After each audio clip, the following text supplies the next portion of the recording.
नव्हती। काल दुपारी मला ज्यावेळेस फोन आला पोलीस अधिकाऱ्यांचा की असं असं झालेलं आहे, त्यावेळेस मी त्यांना स्पष्ट भाषेत सांगितलं, मला आता तुमच्याकडनं कळालंय, काय असेल ती रीतसर कारवाई करा, ज्यांनी चूक केली असेल त्याची सजा होऊ द्या, काय कायदा असेल तर कायद्याप्रमाणे होईल। माहीतच नव्हतं, मला काल दुपारी माहीत झालं।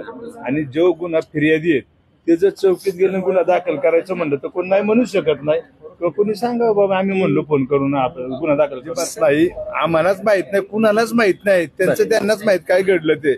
ज्यावेळेस काल फोन आले त्यावेळेस माहित झाला विषय घडला, तर निरोप असा आला तुमच्या बंधूंच्या विरोधात आणि त्यांच्या मित्रांच्या विरोधात गुन्हा दाखल झालेला आहे, एवढंच मला सांगितलं। ज्यावेळेस कळलं मी स्पष्ट भाषेत सांगितलं की तुम्ही जायचं चौकीत जाऊ, जे कोण आपले अधिकारी असेल त्यांच्याकडे जाऊन हजर। त्यावेळेस कळलं मी स्पष्ट भाषेत सांगितलं। मला माझे एक पत्रकार आहे काल सोनवणे म्हणून आमचे पुढारीचे, त्यांनी फोन केला, बाबा असं असं घडलंय, तुमचं काय म्हणणे?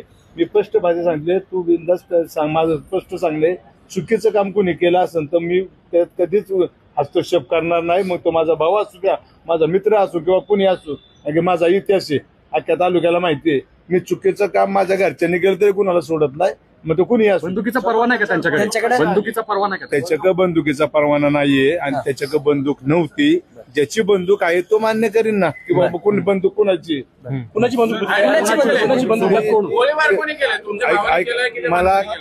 मला माहित नाही, पण एक सांगतो, ज्याची बंदूक आहे तो बंदूकवाला सांगणार आहे, मी ते नव्हतं तर मी काय सांग